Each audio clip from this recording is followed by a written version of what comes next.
compulsive sexual behavior. Before I jump into it, I just want to say that I receive many emails from people who view my videos, and a lot of them are wonderful and thanking me for doing the videos. And I will say, even though I can't answer all of them, I really do appreciate them, and they want to make me keep going and doing more videos to hopefully help other people who I can't see in my office, that may be on the other side of the world, or simply just can't afford to come see me. I also want to be able to help you as well and make your life better. And dealing with a sexual issue, the truth of the matter is it can affect a person's life tremendously. It can affect a relationship that they're in, and it really can become something that keeps them from going out and doing the things that they want in their life, to being successful. And so I want to help you so that you can move forward in your life and still enjoy being a sexual person, but do it in a way that isn't hurting you, but actually benefiting you.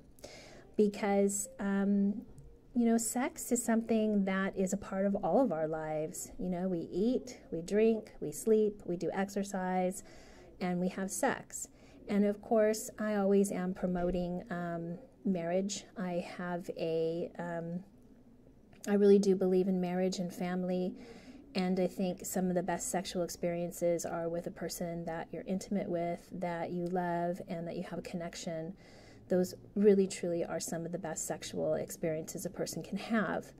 But on the other hand, if you are experiencing a problem, you are having a fantasy that maybe you can't get out of your head, you have some type of a fetish, maybe you feel that you are compulsively thinking about sexual thoughts, you're using pornography or even chat rooms, seeking out other people to fulfill fantasies other than your spouse, or even now there's some games and stuff out there. There's just a lot of stuff out there right now. But hopefully I can help you to move to have a healthy sex life, one that you can enjoy and feel good about. One of the big factors in having this compulsive sexual behavior or compulsive sexual thoughts is a lot of people get stuck in a shame cycle, and that actually will make it so much worse. And so what the shame cycle does is, maybe you are having your sexual act, and when you're done, then you start to feel shameful about it, and then you start to beat yourself up. And really, the negative thoughts are what lead you right back into doing the sexual behavior, only because you feel so bad about it, you're going to reach for something that makes you feel better. That's just human nature. And so in order to break that cycle, there's a couple things that you can do.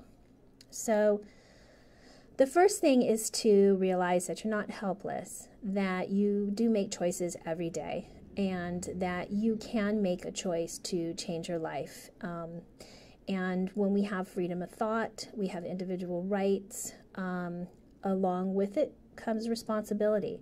And part of not just going out and doing whatever you want, because truthfully, I mean, it would be easier for all of us to go out and do whatever the heck we wanted, right? But that isn't what makes you successful in life. That isn't always what is the best for you, because sometimes you have to have boundaries, and you have to have a schedule, and you have to also be accountable to yourself and other people.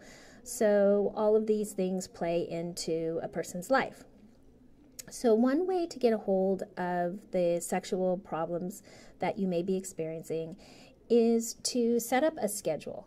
And I know this might just sound like such a simple thing, but it really is important. Because if you are spending a lot of time either thinking about a sexual fantasy, fetish, or whatever your sexual behavior is, and then you're going to go ahead and watch it or do it, that could be taking up hours a day for you.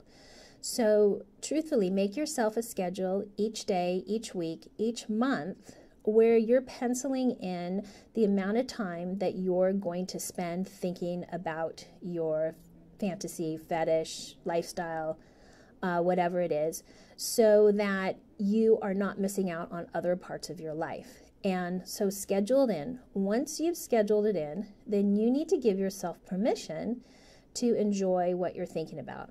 Obviously, this doesn't involve, hurting yourself or someone else. I always have to put that out there because that's never acceptable. But it would be that you've allotted this time for it, and it's going to be less time than you're spending now. But when you do it, you're not going to feel shame around it, because it's really the shame that is going to create the negative feeling about yourself. So once you can try to work on that, then also you can start adding in things that make you feel better. Now, part of the reason why you'll go to the sexual thing that you want to do, yes, I know one of them people say is, I'm horny, but the truth of the matter is, when you get into like a compulsive behavior, that's not what it is. What it is that you're either feeling down, you're feeling depressed, you're feeling anxious, you're feeling stressed. Believe it or not, that is more of a motivating factor, because what happens is when you have a sexual release, you're also releasing dopamine, you're releasing endorphins, hormones, all of these things that temporarily make you feel better. And so that's really why people will go back to some type of a compulsive behavior.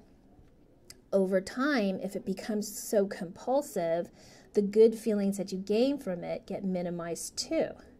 And so that's where the other problem happens is, so you're not getting the release that you want, and you're also feeling bad about it afterwards. Those are two really deadly bad combinations that really will just ruin it for you and make the whole experience bad in the end.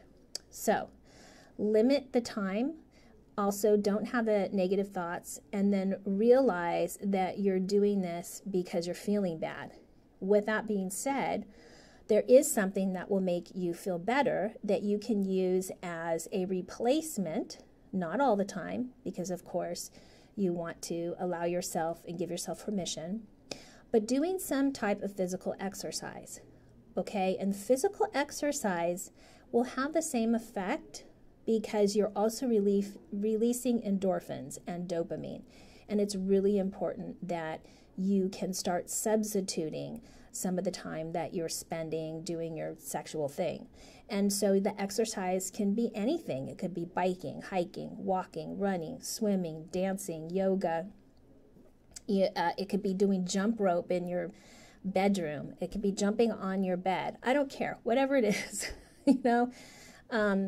spend a half hour if you can, 20, 30 minutes, doing some physical activity that is going to replace part of your compulsive sexual session. So add that into your day. And, the more that you can add physical activity into your day, you will feel better. I've worked with so many people, and that is one of the things that helps them get out of this kind of cycle. It breaks the habit, and you can do it. Again, you have free choice. You have options, okay? It's the same thing with getting into the obsessive thinking about it. You can break that obsessive thinking. You just have to realize when you're feeling down, you're probably thinking of something that's making you feel down. So it's about breaking it. Another thing you can do is sometimes just counting odd numbers. You can snap, you can clap, all of these things kind of just get you out of that mode. So again, each person is different, so trial and error. It takes about 3 months to break a habit, so you want to really get into this slowly. You don't want to jump into anything because that's when people fail. So just to recap, try not to add the negative talk in. Don't have the shame.